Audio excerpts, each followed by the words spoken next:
اچھا، ایک دو باتیں امام ربانی مجدد ثانی رحمۃ اللہ علیہ نے لکھی ہیں مکتوبات میں، مکتوبات مجددیہ میں، ذرا توجہ سے سن لینا۔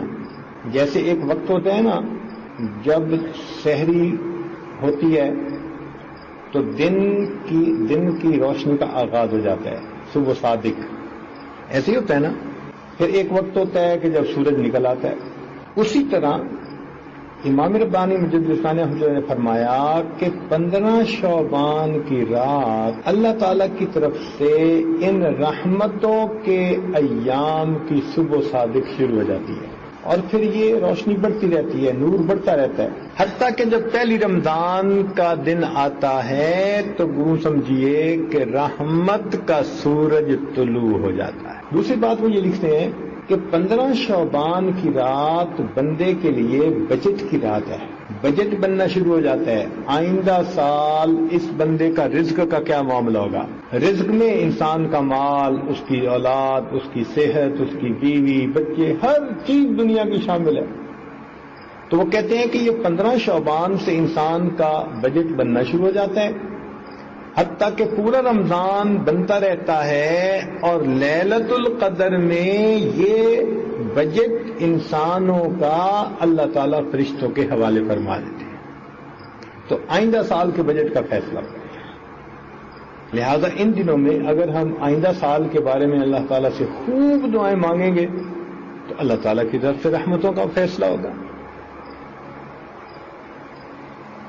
حضرت علی رضی اللہ عنہ فرمایا کرتے تھے کہ اگر اللہ تعالیٰ نے امت محمدیہ کو عذاب دینا ہوتا تو نہ تو اس کو سورہ اخلاص عطا فرماتے اور نہ ہی اس کو رمضان کا مہینہ عطا فرماتے۔ جو سورہ اخلاص عطا کر دی اور رمضان کا مہینہ عطا کر دیا تو یہ اس بات کی دلیل ہے کہ اللہ تعالیٰ اس امت کو عذاب نہیں دینا چاہتے۔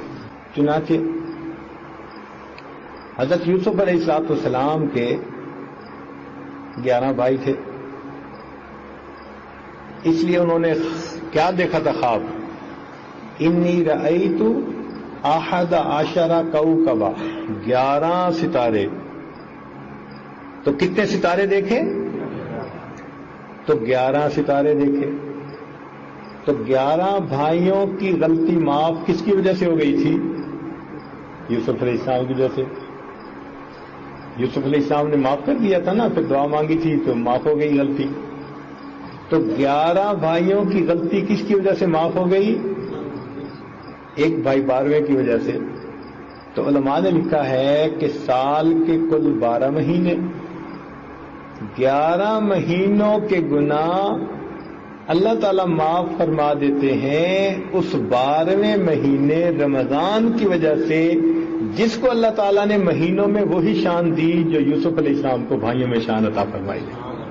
لہذا اگر ہم اس مہینے میں خوب اچھی طرح عبادت کریں گے نا، اللہ تعالیٰ کی طرف سے رحمتوں کا، برکتوں کا معاملہ ہوگا۔